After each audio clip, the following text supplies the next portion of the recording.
Welcome to episode 139 of the Microsoft Cloud IT Pro podcast, recorded live August 20th, 2019. This is a show about Office 365 and Azure from the perspective of IT pros and end users, where we discuss a topic or recent news and how it relates to you. In today's episode, we get you caught up on what we've been up to and some news around what we have coming up this fall. Then we get into Azure Migrate v2 and some of the recent changes to that Azure service.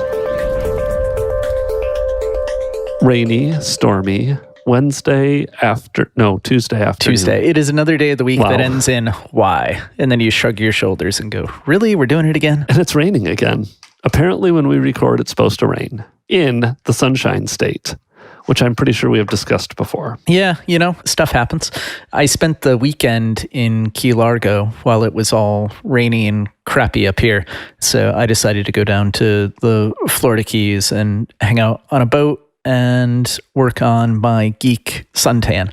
So now I am a nice shade of lobster red as opposed to a nice shade of pale, not lobster red. Very nice. I saw your pictures and I didn't read where you were, and you were commenting about how nice the weather was. And I was like, wow, there's a big difference between the beach in Jacksonville and away from the beach in Jacksonville. And then I saw you were down in the Keys and it all made sense. I have a bit of a pro tip for you. If you ever go down to the Keys, so like I said, we were in Key Largo, which is hour and a half, hour and 15 minutes, give or take, south of Miami, Fort Lauderdale. So we flew into Fort Lauderdale because the tickets were a little bit cheaper and it wasn't too bad. So we went to rent a car because now we've got to drive down to Key Largo, as you do. You realize you could have just driven from Jacksonville. I could have, but I'm not into that kind of thing. So 7-hour drive wasn't my cup of tea. I was going to say, some people don't realize, to drive from here, and if you're going all the way down to Key West, I think it's like a 10 or 11 hour drive, and you never leave the state. Florida is a big state, deceivingly large. So you did fly because that is still a significant drive. All that being said, I went to look up rental cars. Typically, I do Hertz for work, so it's like, cool. I'll just look at Hertz and see if I've got any points and see what's going on. So I pull up the list of rental cars, and, you can do whatever, Ford Focus or, a Toyota Corolla, things like that. And I'm looking at the prices for everything. I said, well, I'm kind of going down for a quick trip. Don't need anything big. We're only going to have one carry-on. It's going to be pretty easy. So let's just sort by price, kind of do the lowest to highest kind of thing. So sorted by price. And it turned out that for $4 more a day, I could upgrade from the regular mid-size car to a Mustang convertible. And I was like, oh, nice. Sold. Done. Mustang convertibles are not very nice cars, but it was nice to have a convertible and be down in the Florida Keys. So pro tip, when you're going, it is nicer than a lot of mid-size cars. Check the price for the convertibles. They may or may not work in your favor. I thought you were going to say a minivan was the cheapest or something. That would have been funny. No, and had it been the cheapest, I absolutely would have taken it. There's no shame there. I just needed a car that could get me from A to B. Wonderful. Well, and you probably went from A to B and then just stayed at B for the entire time and didn't get back in the car because B was the beach, or did you drive around? Gotta go out to eat at night and things like that. And it's lobster season, so you gotta go have some lobster. And then because you're sitting on the ocean, maybe you have to have a Mai Tai or a pina colada or 6 or 7 margaritas. Life comes at you fast. Yes. Well, you had a much more relaxing weekend than I did. Redid the floors in 3 of the bedrooms in our house on Friday. So Thursday night, and one of those being my office, and I spent Thursday night emptying out 3 bedrooms. I spent Friday working downstairs at the kitchen table while they were pounding away on the floors above me. And then I spent all day Saturday putting the rooms back together again. It just kind of feels cyclical, doesn't it? Yes, and my office is still a disaster. But the floor is much better. It's a nice, solid floor. We went with the luxury vinyl plank and no more old builder's carpet that was raggedy and all of that. Gotcha. So you got to migrate out of your office and then just go ahead and turn around and migrate right back in. You just rehosted yourself. I did. I rehosted myself on the luxury vinyl plank floors. Nice. So there was a little bit of a transformation in there. It just wasn't digital. There was, yes. And I've taken some exams.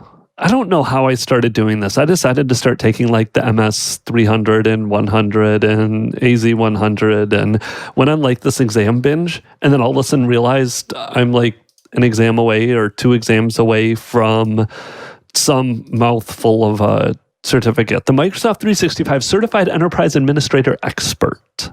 Say that 5 times fast. So I don't even know what you said one time once. It's a lot to take in. I don't really know what this means other than I'm an expert in enterprise administration with Microsoft 365, as I suppose. But I passed my SharePoint hybrid exam this morning. And truth be told, I did not even know what exam I was taking this morning. I threw it on my calendar and said, go take an exam at this location. And I showed up and sat down and I was like, I wonder which one I'm taking today. Turns out it was SharePoint hybrid. There's no better way to start your day than with a random exam in the morning, I guess. Yeah, why prep for it? So now I just have my Microsoft 365 Mobility and Security Exam, MS 101, that I'm taking on September 4. So fingers crossed I can just crank through all these and become an enterprise administrator expert. Ooh, well, I mean, that'll certainly be fun. Yeah, it will. When it comes to email, Outlook and Office 365 are fantastic, but sometimes there are things you'd like to do that aren't implemented. Sperry Software creates Outlook add-ins and Office 365 services that fill in these gaps. For instance, there are Outlook add-ins to automatically print emails and or attachments, save emails to PDF, send out recurring emails, or how about a warning when you're going to do a reply to all instead of a normal reply? Find these and many more email productivity solutions. Get started today by visiting www.sperrysoftware.com/cloudit. And then we got some other exciting news today too. We both got emails at about the same time from Microsoft about an upcoming conference. Yeah, we're going to go down to Ignite. We're going to have to figure out how to live our lives down there. It's it's an interesting thing because, you fill out the session forums and you try and figure all that stuff out and do it. We typically only do this podcast for 30 minutes, but Microsoft doesn't have a 30-minute podcast block in the podcast center, it appears, this year. So we had to submit hour-long sessions to go in the session catalog for podcasts. So we're going to have to figure out how to talk a little bit longer, maybe, I think. And then because you weren't guaranteed to get a ticket for a co-presenter, we both had to put in different sessions and then hope that we could both get picked across all of our sessions. So it turns out that we have to do 2 podcasts for the podcast. And then, I don't know about you, I ended up with 1 other session. So I think that's manageable, right? Theoretically, I would only have 3 for the week, my 2 plus the extra podcast with you. But I think you ended up with a few more than I did. Yes, I might even rope you into helping me with some of mine. So, because I got the 1 podcast session too. So the same 60-minute one. But then I ended up with 2 of the unconference sessions, which are 75 minutes. So I will have 4 total, the 2 podcast ones that we'll do together, and then 2 of these unconference sessions, which will be interesting. I think this is new. They haven't done this at Ignite before. So like you said, we submitted a bunch because you could submit up to 5. Like I think we had talked about that when we went over all this with our podcast when we talked to Anna. So I was like, I'll just submit 5, and if 1 or 2 of them get picked, great. I ended up with 3 of them picked, and you ended up with a couple picked. So it will be a busy week at Ignite. Yeah, you just kind of like go in and start filling stuff out, and then all of a sudden they pick sessions, and you're like, oh, that's cool. Yes, but it will be fun. I'm excited. This is the first time doing something there that is not the podcast. So we've done the podcast there 2 or 3 years now. 2 years, I think. I don't know. I lose track. So this is the first time actually doing some type of session at Ignite. So I was excited. We were actually already talking to Anna today and going to have her back on to talk more about news around Ignite as it gets closer.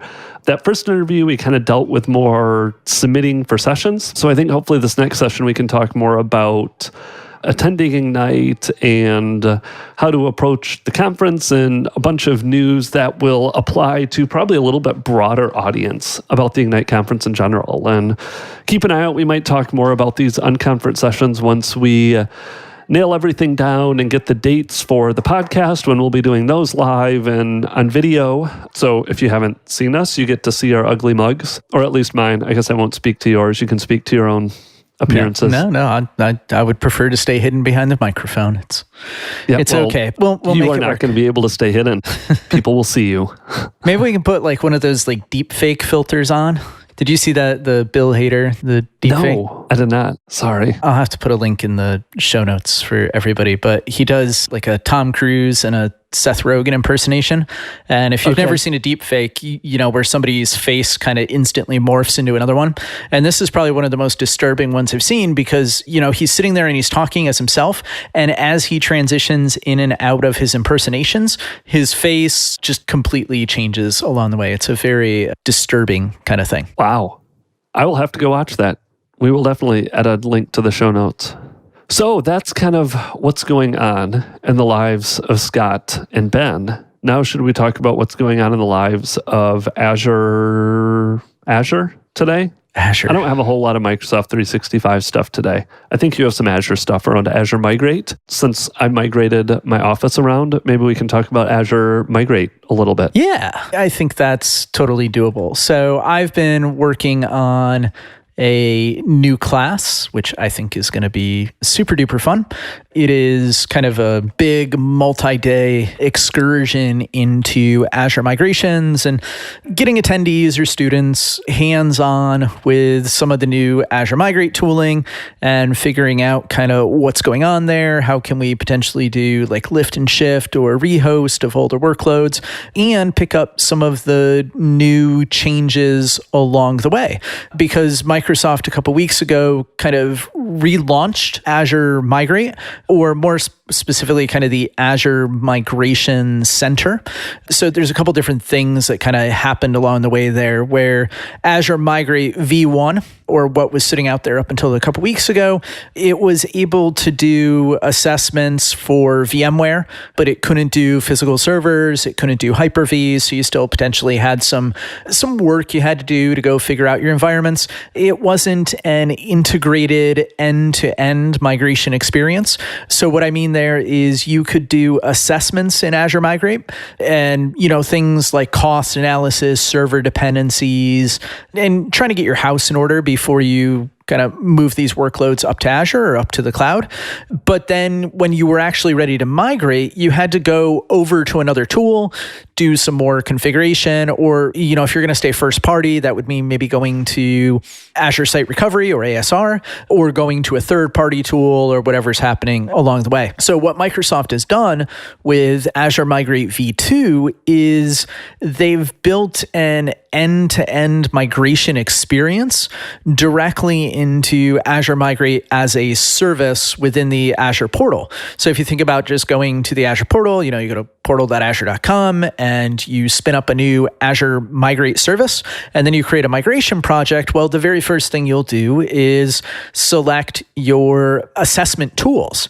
And now you're not locked into just Microsoft assessment tools. They've actually got a series of tools that you can go ahead and select from when you're thinking about what that assessment is going to look like for you. So you might not want to use Microsoft's tool, but you might want to leverage Azure Migrate to help you out, just to kind of get a consolidated migration architecture, pipeline, factory, whatever it is going along the way. So there's a bunch of third-party tools that you can use in there. You know, you're not locked into just Microsoft anymore. And then once you've assessed, you can go ahead and actually do your migrations as well directly through Azure Migrate. And I just want to be careful here. You're not actually doing the migrations through Azure Migrate. There's still back-end tooling. So if you're going to stay Microsoft first party, it is still technically Azure Site Recovery that is actually doing the migration for you. But now there's been a UI wrapped on top of ASR that's directly integrated into the Migration Center and the Azure Migrate service, so that you can kind of see everything in there and just have one-stop shopping as you're going out and putting these workloads together, which is pretty nice and pretty seamless. They've kind of cleaned up a bunch of blockers that might have been there for folks. So Azure Migrate V2 was a preview service. People were waiting for it, and you had to get your subscriptions whitelisted, and there was potentially a little bit of work that you had to do along the way there. So a lot of that stuff is gone now. It's just kind of GA'd, hanging out, ready to go. And it's just a nice kind of, like I said, smooth onboarding, integrated experience that you can have to get going with the service and figure out what you need to do. So it does VMware. Like I said, it did that in V1. Now in V2, it does Hyper-V as well. Still no support within Azure Migrate as a first-party assessment tool for on-premises servers. There's certainly third-party tools that can help you there. Maybe you still go old school and do something like MAP Toolkit, Microsoft Assessment and Planning Toolkit, something like that. Okay. As IT professionals in the cloud era, sometimes it feels like we don't speak the same language as the rest of the organization. So when stakeholders from finance or other departments start asking about a specific project or team's Azure costs, they don't always realize how much work is involved in obtaining that information, sifting through cluttered CSVs and a complex mess of metadata in order to manually create custom views and reports. It's a real headache. On top of helping you understand and reduce your organization's overall Azure spend, ShareGate Overcast lets you group resources into meaningful cost hubs and map them to real-world business scenarios. This way, you can track costs in the way that makes most sense with your corporate structure, whether it's by product, business unit, team, or otherwise. It's a flexible, intuitive, and business-friendly way of tracking Azure infrastructure costs, and it's only available in ShareGate Overcast. Find out more on sharegate.com/ITPro. So because of those back-end services that it's using, because my first thing when I see all these services is I'm like, oh, so how much is this actually going to cost me? And it says the Azure Migrate pricing is free at no available charge, but you can incur charges for ISV assessments, migration tools you use while using Azure Migrate. So that's when, you're going to go in, you set up the service, you're not going to get charged for it. But then when you start using Azure Site Recovery or some of these third parties, because you're spinning those up in the background, those are where you're going to actually incur your cost then when leveraging Azure Migrate. Yeah, so it's kind of like anything else. You can potentially feel like you're maybe getting nickeled and dimed or chipped away at for money if you don't take the time to understand the cost of all these little services in the back end.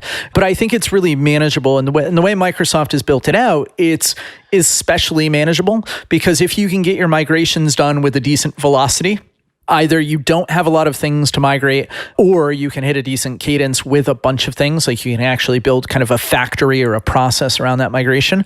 For the most part, as long as you can get your migration done in 180 days, you got roughly 6 months. As long as you can get your entire migration done and finalize it, really the only cost that you'll have out there if you're using first-party tooling beyond the compute that you spin up, because we're talking about migrating things into Azure, right? So you migrate a VM, You turn the VM, you got to pay for the VM. Well, you've got to pay for things like storage with ASR, but really a lot of the cost with ASR isn't in the tooling, it's in the storage that comes with it. And you'll probably have some networking that you need to think about. Like if you're coming from on-prem to Azure, you're probably going to want to have some type of tunnel between you and Azure. Like if you're collapsing a data center, that's going to be something like ExpressRoute. So yes, there's going to be a cost for the ExpressRoute circuit. It needs to be sized properly.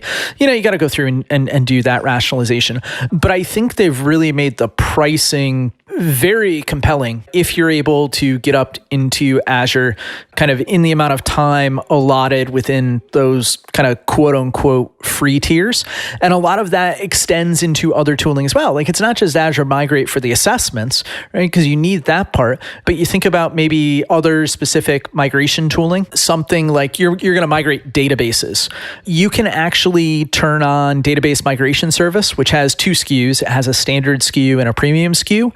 You can actually use the standard SKU for free if you can migrate quick enough, which is kind of crazy. They're just going to give you access to all that compute, on their end, that managed compute, so that you can go ahead and get into the cloud faster. Like I said, yes, you're going to consume once you're in the cloud, bad, but that's why you're migrating anyway, right? So hopefully you've accounted for that cost. Right. Well, it looks like premium for the Azure SQL or Azure database migration, even that's not bad. It's like 37 cents an hour. So as long as you're not doing it for crazy amounts of time, it's a fairly reasonable cost. I understand some people have monstrous databases or migrations that might run for a while, but even that doesn't look bad, which kind of brings me into that other question. Is we kind of talked about the IaaS stuff, the migrating servers, Hyper-V, VMware, but some of these other services too with Azure Migrate tie into what we just said, the databases, or it looks like there's the app service, migration assistant, and there's some other things that are kind of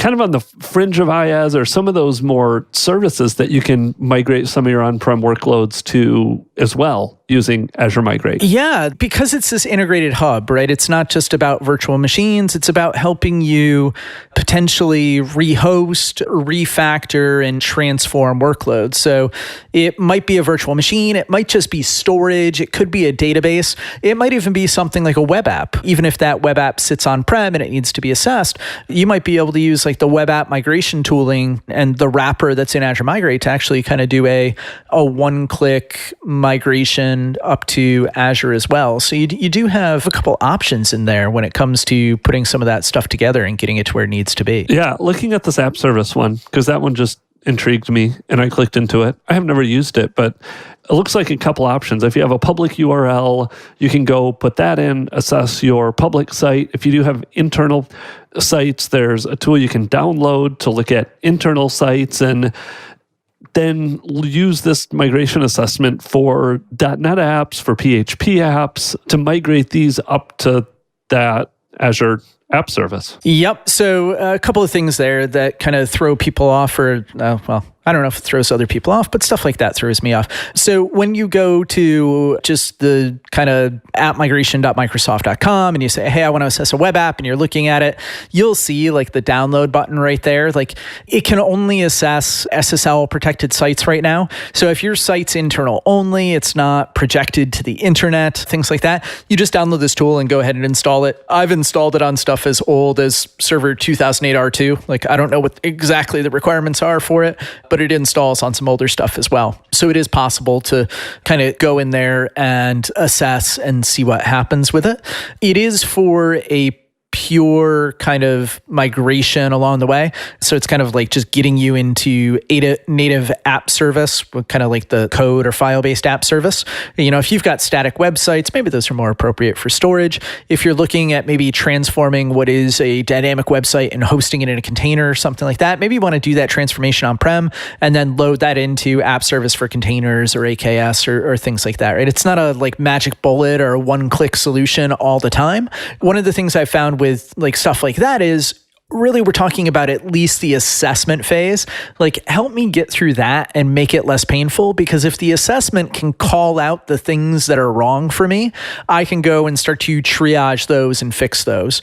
I've seen like website migrations where people have maybe strange protocols turned on in IIS, like they did more than just a TCP, they've got whatever lit up. So you run that assessment tool and it says, oh, you're using blah, blah, blah. And you go like, oh, why are we using that? We don't need it. Just turn it off, right? Test it. Okay, it still works good, run the assessment again and iterate through and kind of get through it that way. So even if you're not going to use the tools to migrate, it is good to just go through and do an assessment and understand a little bit of what's going on there. Nifty. So ISV tools, obviously that's a question too that comes up. It supports ISVs, but it looks like if you are going to use, if some of those ISVs require licenses, there's pricing associated with those ISVs. It doesn't look like there's integration there where it gets like billed back to you through Azure, but you have to go make sure you purchase licenses from those ISVs, understand how those ISVs, those third-party migration and assessment products are going to work. And then once you take care of everything on the ISV side, you can start leveraging it for those Azure migrations or those migrations using the Azure Migrate service. Right. So Microsoft has worked with a body of ISVs to go ahead and integrate with the Azure Migrate API kind of management plane, right? So they can inject that analysis and you can have this kind of single hub or single dashboard to go to and get that information. So there is almost certainly external licensing that's going to be needed there, right? Microsoft is just providing an API for those ISVs to integrate with. If you're already working with them, maybe you got to go figure out something new or see what's going on. Not to call anyone out specifically, but just to like pull up the page for assessments today, that's going to be companies like Cloudamize, Device42, Turbonomic, Unify Cloud, and Cornet Tech are the current ones on the list right now. So if you already have licensing with them, you might go, hey, let's see if we can light this up and start doing Azure assessments directly within inside of Azure Migrate. Like if you're happy with your current assessment tool and it's not tied into Azure Migrate, no one's saying you have to bring it over here either. It's just a different way to integrate with a different control plane or management plane, right? To run through those assessments and get yourself to where you need to be. And then the thing to keep in mind with ISVs is there's going to be a different set of ISVs across the migration lifecycle. So typically we kind of look at things as let's do an assessment, and assessments assess is kind of our first phase. Phase 2 is migrate. And then phase 3 is typically something around optimization, operationalization, security, things like that. So the tools that are available in assessment, those aren't necessarily going to be the same tools that are available for migration. You might go to another vendor or pick a different set of tools. Like you might do your assessment with Turbonomic because you already have a relationship with them, and you might choose to do your server migration using ASR with the Migrate Hub wrapped on top of it.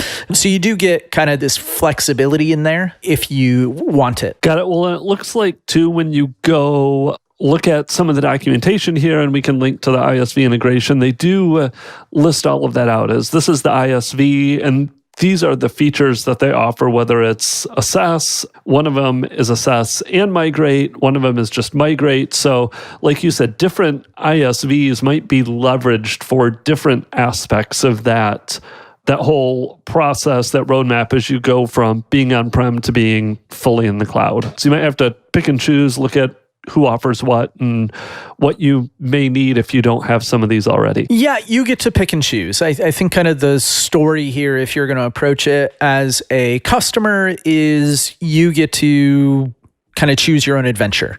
There's no one saying that you have to use Microsoft's tooling to be successful at it.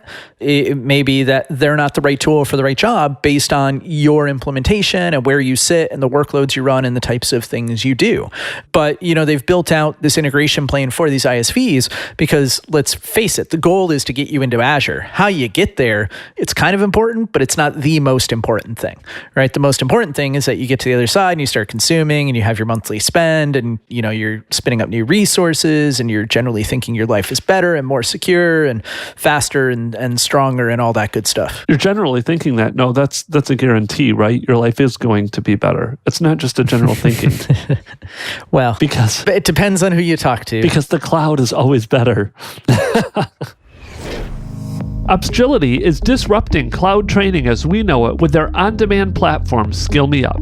Their new design focuses on a user flow to better support role-based learning paths with these great new features. Real-time, hands-on labs are now included with each subscription to build your skills competence. Hundreds of cloud courses with more added daily to transform your skills for today's cloud-first careers.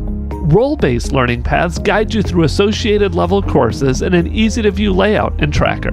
Microsoft Azure and Microsoft 365 certification prep courses and labs to support you leading up to exam day.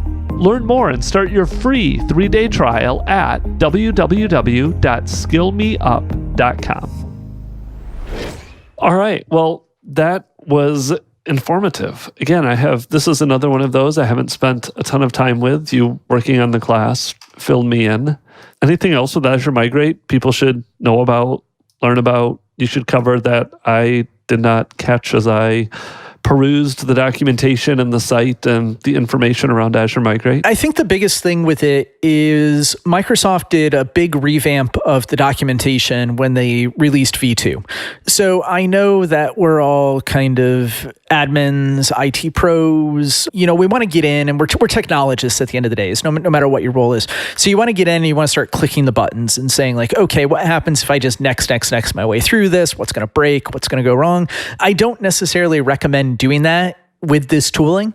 Like the documentation's pretty good, and it's really good in some cases depending on which piece you're using. It's worth spending the time to kind of step away from the keyboard, take the hands off it, and scroll through some of the documentation and understand your scenario and what you're and where you're sitting, right? Because if you want to go ahead and do a Hyper-V migration versus a VMware migration, you go, oh cool, I can do it all with Azure Migrate, and then you just kind of end up in this state where you miss a little bit of the nuance along the way, maybe for like prerequisites or prep for your environment. So maybe you need to do things with permissions, you need to download certain versions of certain appliances. Getting all that stuff up and running and in place is going to make sure that you have a smooth assessment. And the smoother your assessment is, the quicker you can accelerate into a migration along the way. The other thing I would call out about Azure Migrate V2 right now is, while it is a GA product, nobody at Microsoft, don't punch me or anything, it's not a complete product. So what I mean there is it still has some rough edges. Like, what was I trying to do? The other day I was trying to do DMS assessments, so database migration service. So theoretically, you can go into the hub and you can click, hey, I would like to use DMS as my assessment tool for this database. And it opens up the blade to create a DMS service. You fill in all your information, you hit OK, nothing happens. You're like, oh, cool. It never submits the deployment. No matter what you do, no matter what browser you use, no matter what's going on, no matter what subscription you're in, this thing just does not work. But you can absolutely go over to like database migration service as a thing on its own and just spin up a new database migration service resource and start working with that and get it to where it needs to be. So don't let the rough edges kind of scare you away, I think is another thing to think about as you're getting into it. You might hit those walls, but really they all have a way around them. There's a door you can open and get through. It's not the end of the world, because this is just a wrapper for other tools that already existed and are proven and known to work. Got it. Very cool. Well, and I think that, like, even the whole rough edges, I think that applies more and more to the cloud as a whole. With the faster iterations, faster deployments, I feel like less and less stuff comes out perfect. There's always rough edges, and if you can work around it, get around it for a little bit, it'll be fixed, updated, tweaked shortly. You're not going to have to wait 3 years for the next version for those rough edges to be smoothed out. Yeah. In theory, right? Well, it's moving very, very fast, and I think you'll continue to see a lot of documentation updates and kind of direct updates in there as this is all put together and kind of brought to the forefront. There's going to be a big focus in general. Like, we're starting to see more of a focus from the field on infrastructure, because, hey, like rehosting and realistically helping customers get off some of these older workloads.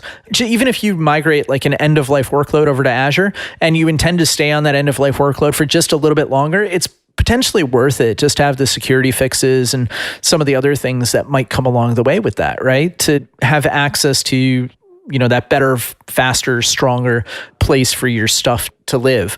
So yes. I think you'll see like more and more of this and more improvements driven into it over time at a pretty rapid pace. Yes. Can we say Windows Server 2008 to Azure? Because that one end of life's at the end of this year, which has led to some SharePoint work for me that's running on 2008. But that is a whole nother topic. Suppose we could have done that. Yeah. So you can absolutely go ahead and bring that stuff over. I recommend reading the support matrices. Like, there's all sorts of things that you technically can't do in Azure, but you're 100% allowed to do if you migrate.